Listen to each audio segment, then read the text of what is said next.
ये प्रोग्राम है आज Ramzan special with doctor Khalid Mahmood और मैं हूँ सलमा कौसर। ज़िंदगी में एक बार ऐसा वक्त ज़रूर आता है जब हम किसी ट्रॉमा से गुजरते हैं या शायद हमारे उस दुख को कोई समझ नहीं सकता क्योंकि हम पे गुजरी है, हम ही समझते हैं। कैपेबिलिटीज को यूज करके आप अपने आप को सेल्फ हील करते हैं। कौन सी ऐसी रिलीजियस प्रैक्टिस है जो हमें उस ट्रॉमा से निकालेगी? मोस्ट ऑफ द टाइम हमें अपने आसपास बहुत सारे लोग चाहिए होते हैं जो आपको हीलिंग प्रोसेस में मदद करते हैं। क्या इन मुश्किलात से भागने का हल सिर्फ खुदकुशी है? हमारी जिंदगी के प्रॉब्लम स्टार्ट कहाँ से होते हैं? इस माइंड से। कोई चीज़ ऐसी है जो इन सारे लोगों की मौजूदगी में भी आपको तन्हा कर देती है कि अगर उसकी ज़िंदगी में कोई ऐसी तकलीफ आए तो उसके पास ऐसे लोग मौजूद हों जो उसको हेल्प आउट करें।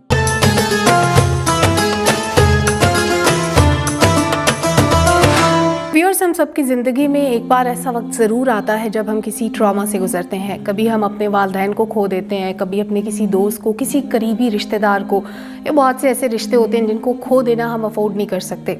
उसके बाद जो जहनी कैफियत होती है, बहुत बार ऐसा होता है कि कोई उसको हील करने वाला नहीं होता, कोई हमारा साथ देने वाला नहीं होता। शायद हम अपने उस दुख को कह नहीं पाते, निकाल नहीं पाते, या शायद हमारे उस दुख को कोई समझ नहीं सकता क्योंकि हम पे गुजरी है, हम ही समझते हैं। इस ट्रॉमा से गुजरने के बाद नॉर्मल ज़िंदगी की तरफ आने में बहुत वक्त लगता है। उस नॉर्मल ज़िंदगी की तरफ आने का जो प्रोसेस होता है उसके लिए कुछ लोग हमें दरकार होते हैं जो हमारी काउंसलिंग करें, हमें समझाएं कि ज़िंदगी इसी का नाम है, आना जाना लगा रहता है, मुंतकिल होना है, इंतकाल होना है, ये एक प्रोसेस है। जब हम एक ट्रॉमा से गुजरकर नॉर्मल ज़िंदगी की तरफ आते हैं तो वो कैफियत क्या होती है, हम कैसे ख़ुद को नॉर्मलाइज़ करते हैं, हमारी जहनी हालत किस तरह से बेहतर होती है, इस पर आज हम बात करेंगे। प्रोग्राम है आज Ramzan special with doctor Khalid Mahmood और मैं हूँ सलमा कौसर। डॉक्टर साहब, बहुत शुक्रिया आज आप हमारे साथ मौजूद हैं। डॉक्टर खालिद, जैसे मैंने अपने इंट्रो में कहा कि बहुत बार हम अपने ट्रॉमा से इस तरह से गुजरते हैं कि हमने अपने प्यारों को खो दिया, हमारी ज़िंदगी में कुछ बहुत ऐसा कीमती रिश्ता था जो हमसे चला गया, अब वो कभी वापस नहीं आ सकता। उस ट्रॉमा को हील करने के लिए जो हमारी मेंटल कंडीशन होती है, हम रिलीजियस प्रैक्टिसेस की पिछले प्रोग्राम में बात कर चुके हैं। कौन सी ऐसी रिलीजियस प्रैक्टिस है जो हमें उस ट्रॉमा से निकालेगी? एक ऐसा सवाल है जो मेरा ख्याल है हम में से हर कोई कनेक्ट कर सकता है। और बिफोर दैट कि मैं इस पे आगे बात करूं, मैं खुद इससे गुजरा। हैविंग सेड दैट कि मैं इतना ज़्यादा समझता हूँ चीज़ों को, मुझे साइकोलॉजी का भी पता है, मुझे स्पिरिचुअलिटी का भी पता है, लेकिन एक बार मैं खुद ब्रेक हो गया था। बिकॉज लास्ट ईयर मेरी मदर की डेथ हुई, इन्हीं मार्च में हुई थी। और थोड़ी देर के लिए मुझे भी लगा कि लाइफ इज़ ओवर, ख़त्म है, इसके बाद कुछ नहीं है। लेकिन इवन देन मैं बैठा हूँ, बात कर रहा हूँ, आगे भी लोगों से बात करता रहा हूँ, अपनी ज़िंदगी भी चल रही है। बट हाउ दैट हैपन्स, किस तरह मैंने इन चीज़ों को यूटिलाइज़ किया, किस तरह आप अपने रिलीजन का सहारा लेते हैं, किस तरह आप अपनी मेंटल कैपेबिलिटीज़ को यूज़ करके आप अपने आप को सेल्फ हील करते हैं। मोस्ट ऑफ द टाइम हमें अपने आसपास बहुत सारे लोग चाहिए होते हैं जो आपको हीलिंग प्रोसेस में मदद करते हैं।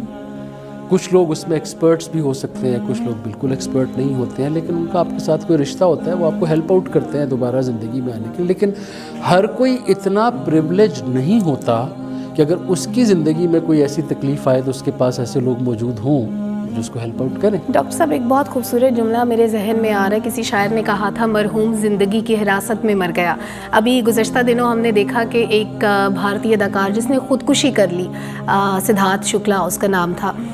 कहा यह जाता है कि ही वॉज वेरी स्ट्रेस्ड, उसके पास कोई शेयर करने के लिए नहीं था, वो एक ट्रॉमा से गुजर रहा था और उसका नतीजा ये निकला कि उसने ख़ुदकुशी कर ली। बहुत सी ऐसी प्रॉब्लम्स हैं जिनका जो नतीजा होता है वो ख़ुदकुशी की सूरत में निकलता है। क्या इन मुश्किलात से भागने का हल सिर्फ ख़ुदकुशी है या हम इसके अलावा भी निजात हासिल कर सकते हैं? बिल्कुल कर सकते हैं। और आपने एक ऐसे टॉपिक को हाथ लगा दिया है जो मेरे दिल के बड़ा करीब भी है, और मैं बेसिकली काम इसी ही टॉपिक के ऊपर मोस्टली कर रहा होता हूँ। मैं जैसे पहले कह रहा था कि हम में से हर कोई इतना प्रिविलेज नहीं होता कि उसके पास लोग हों। मोस्ट ऑफ द टाइम जब हम किसी ट्रॉमा से या किसी भी इंटरनल इशू से गुजर रहे होते हैं, जिसे हम कहते हैं इनर स्टॉर्म्स, आपके अंदर के तूफान, तो सबसे ज़्यादा हम अकेले हो जाते हैं। आपको लोगों ने घेरा हुआ है, पूरी दुनिया आपको जानती है। जैसे आपने सिद्धांत का जिक्र किया, वो मूवी स्टार भी था, वो ड्रामों में भी आता रहा, वो दुनिया उसने देखी, लेकिन इसके बावजूद वो अकेला था। इट मीन्स के कोई चीज़ ऐसी है जो इन सारे लोगों की मौजूदगी में भी आपको तन्हा कर देती है। सो कोई ऐसी चीज़ है जिसका हल होना ज़रूरी है। सो पॉइंट ये है कि आपको सेल्फ हीलिंग की ज़रूरत पड़ती है। कभी कभी लोग आपको हील करने के लिए अवेलेबल नहीं होते, वो आपके ज़ख्मों को गहरा करने में ज़रूर आगे होंगे, लेकिन आपको खुद ही समटाइम्स सेल्फ हील करना पड़ता है अपने आप को। कैसे? सो अब आते हैं उस चीज़ की तरफ। मैं सबसे पहले तो इसको फ़िलहाल कनेक्ट करूँगा इसी रमज़ान के महीने से, बिकॉज़ ये आज का हमारा टॉपिक भी है और इम्पोर्टेंट भी है। अब ये जो रमज़ान का कॉन्सेप्ट है या जो फास्टिंग का कॉन्सेप्ट है, ये कोई सिर्फ किसी एक पर्टिकुलर नुक्ते पे नहीं है कि आपकी रिलीजियस ऑब्लिगेशन है तो सिर्फ आपने करनी है तो एवरीथिंग इज़ डन। इसकी बड़ी डीपर मीनिंग है, इसके बड़े डीपर फ़ायदे हैं जो आपको मिल सकते हैं, वो अब इस पॉइंट के ऊपर डिस्कस होंगे। आप ये देखें, मैंने आपसे कहा कि 3 चीज़ें हमने इस प्रोग्राम के स्टार्ट में डिस्कस की थी, mind, body and soul. Body को हमने थोड़ा सा टच किया, गो के ये प्रोग्राम बहुत छोटा है इन टॉपिक्स पे बात करने के लिए, बट आई विल ट्राई कि इसको सम अप करके मैं बात करूं। हमारी ज़िंदगी के प्रॉब्लम स्टार्ट कहाँ से होते हैं? इस माइंड से। ये माइंड एक ऐसी चीज़ है जो आपको ज़िंदगी में खुदकुशी के दहाने पे भी ले जा सकता है, और ये माइंड ही ऐसी चीज़ है जो आपको सक्सेस की बुलंदियों के ऊपर भी ले जा सकता है। True, right. और सबसे ज़्यादा इग्नोर किया जाने वाला जो एस्पेक्ट है वो भी ये माइंड ही है। आप बॉडी के ऊपर भी काम करेंगे, आप जिम भी जाएंगे, आप एक्सरसाइज भी करेंगे, आप खाने भी खाएंगे, आप हेल्दी डाइट भी करेंगे, आप फास्टिंग भी करेंगे, जो कि आपको मेडिकल साइंस की तरफ से या न्यूट्रिशन की तरफ से बताई जाती है, लेकिन कभी आप मेंटल हेल्थ की तरफ नहीं आएंगे। जब किसी से मेंटल हेल्थ की बात करेंगे वो कहेंगे मैं कोई पागल हूँ। उनको सबसे पहले ये पड़ता है कि मैं कोई पागल हूँ। भाई सादा सी बात समझ लें, हम सब कहीं ना कहीं पागल होते हैं। Let's accept that. दुनिया का कोई बंदा ऐसा नहीं आया जिसको कभी ज़िंदगी में कोई ट्रॉमा ना हुआ हो, ज़िंदगी में कोई परेशानी ना हुई हो, ज़िंदगी में कोई दुख ना हुआ, उसकी ज़िंदगी में कोई प्यारा गया ना हो, उसका किसी ना किसी फॉर्म में कोई उसको तकलीफ़ ना आई हो। सो हम सब लोग इससे गुजरते हैं। So let's accept first. तो इसको अब एड्रेस किया जाए ना। तो एड्रेस करने का क्या तरीका है कि आपको अपनी थॉट्स को ऑर्गेनाइज करना पड़ता है।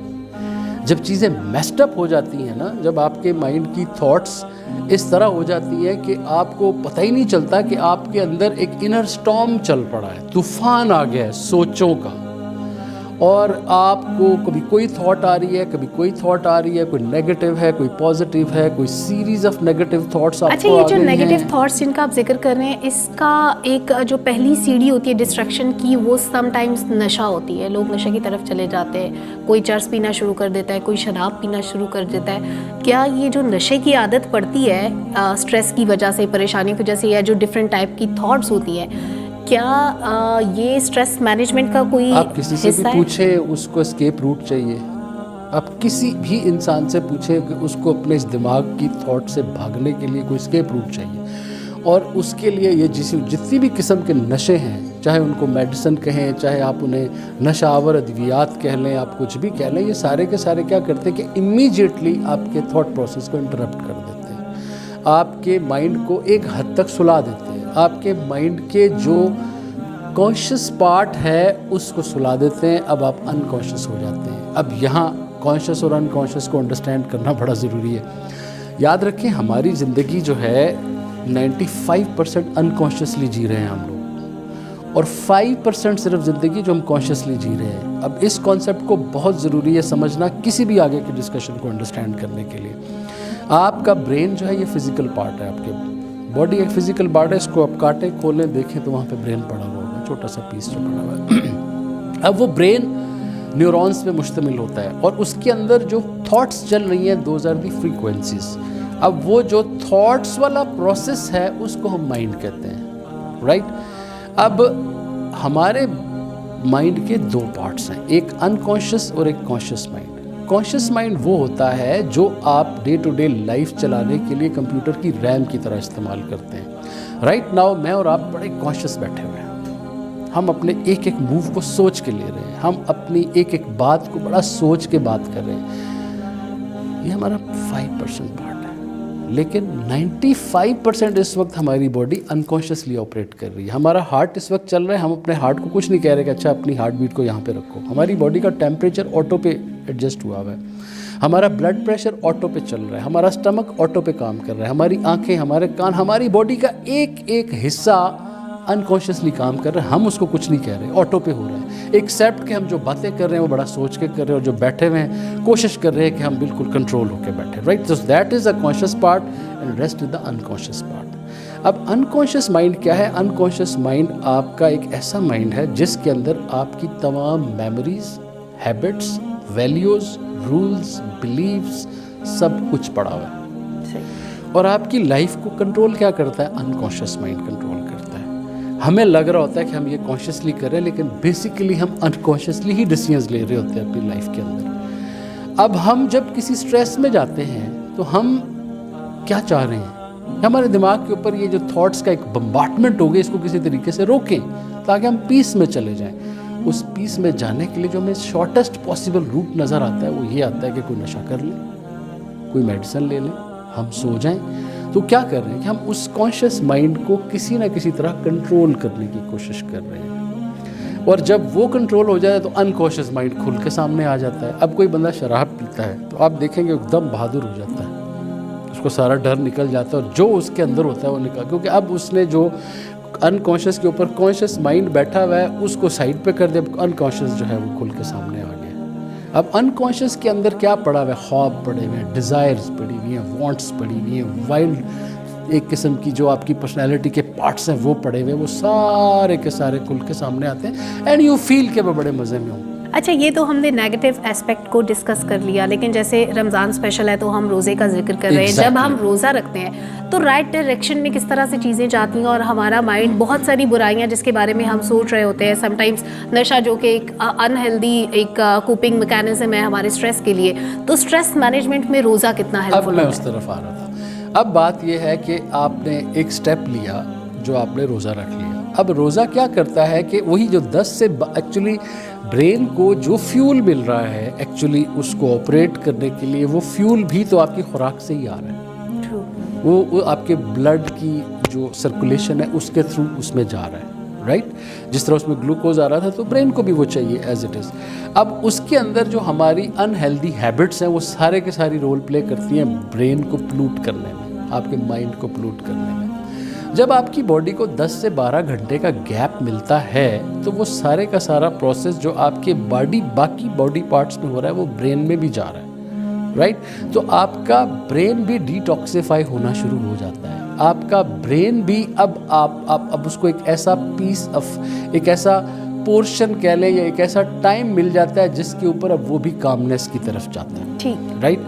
अब आप ब्रेन के इस को अंडरस्टैंड करने के लिए पहले ये देखिए कि उसके अंदर चल क्या रहा है। उसके अंदर 2 तरह के इमोशंस चल रहे होते हैं, एक नेगेटिव होते हैं, एक पॉजिटिव होते हैं। अब नेगेटिव इमोशंस क्या होते हैं? जेलसी हो गई, एनवी करना किसी को, लोगों की सक्सेस के ऊपर आपको तकलीफ हो रही है, टेंशन में आ रहे हैं, परेशान हो रहे हैं, ये फलाना बंदा क्यों कामयाब हो रहा है, फलाना बंदा ऐसे क्यों जा रहा है, फलाने के पास गाड़ी अच्छी, मेरे पास गाड़ी नहीं है, या आपको बहुत ज़्यादा गुस्सा आ रहा है, और एंगर आपको आ रहा है, या आप किसी गिल्ट के अंदर हैं, आप किसी रिग्रेट के अंदर हैं, आप फियर के अंदर हैं। बहुत सारी चीज़ें आपके दिमाग के अंदर नेगेटिव चल रही होती हैं जो आपको बेसिकली तबाह कर रही होती है। अब पॉजिटिव साइड भी है उसकी कि पॉजिटिव इमोशंस भी होते हैं जिसमें एम्पैथी होती है कि किसी और के शूज़ में जाके फील करना कि कोई कैसा फील करता है, या ग्रैटिट्यूड, शुक्रगुजारी वाला जज्बा। अब आप अंदाज़ा लगाएं कि जब रोज़े की बात आती है और जब इस्लामिक पॉइंट ऑफ व्यू से रोज़े की बात आती है तो वो सिर्फ भूखा रहने की बात नहीं आती, बल्कि वो आपको अब कॉन्शियस कर देता है। अब आपने अनकॉन्शियस और कॉन्शियस को समझना है इस रोज़े के साथ मिला के जो मैंने आपको बताया। 95% हम अनकॉन्शियस लाइफ जी रहे हैं, वही कर रहे हैं जो हमारा अनकॉन्शियस माइंड हमें कह रहा है, हम उसी तरह चल रहे हैं, जी रहे हैं, सोच रहे हैं, कर रहे हैं। नाउ आप एक अच्छे मुसलमान हैं और आप रोज़े को इस तरह ही करना चाह रहे हैं जैसा कि आपको इस्लाम ने कहा है। अब उसका मतलब सादा लफ्ज़ों में क्या है कि आप अपनी ज़िंदगी के बारे में कॉन्शियस हो जाएं। जो भी स्टेप ले रहे हैं आप कॉन्शियसली लें, जो भी बात कर रहे हैं आप कॉन्शियसली करें, जो भी सोच रहे हैं आप कॉन्शियसली सोचें, जो रिचुअल्स आपको उसने बताए हैं आप उनको पूरा करें। आपकी जो उसकी जो फूड वाली साइड है वो भी कवर हो गई, वो जो उसकी स्पिरिचुअल साइड है वो भी कवर हो गई, आपकी कॉन्शियस साइड है वो भी कवर हो गई, आपके ब्रेन को और माइंड को जो एक प्रॉपर रेस्ट चाहिए वो भी मिल गया, आप अनकॉन्शियस से निकल के कॉन्शियस भी हो गए। अब मैं झूठ बोलना चाह रहा हूँ लेकिन मैंने रोज़ा रखा हुआ है तो मैं कहूँगा नहीं यार, तो आई एम कॉन्शियस। मेरा दिमाग अब किसी उल्टी साइड पे जाने लगा है तो मैं फ़ौरन कहूँगा यार मैं रोज़े में हूँ, मैं फिर कॉन्शियस हो जाऊँगा। मैं किसी को तकलीफ़ देने लगा हूँ, मेरा फिर मुझे सवाल आएगा नहीं यार मैं रोज़े में हूँ। इमेजिन कि आपने एक ऐसा सिस्टम फिट कर लिया अपने अंदर कि जो भी काम आप अनकॉन्शियसली पहले लाइफ में करते थे अब आप कॉन्शियसली करेंगे। यानी हमारी बॉडी अगर हमारे ब्रेन से ऑपरेट हो रही है तो रोज़े के मुतालिक हम कह सकते हैं it's a brain management system. Exactly, what a beautiful word you have used, मेरे भी दिमाग में नहीं था। Thank you so much sir, आपने दरिया को कूजे में बंद कर दिया। बहुत खूबसूरत डिस्कशन रही। इसके साथ ही आज के सेशन को हम क्लोज करेंगे। एक और टॉपिक एक और एपिसोड के साथ हाजिर होंगे। अब तक के लिए इतना ही। अल्लाह हाफ़िज़।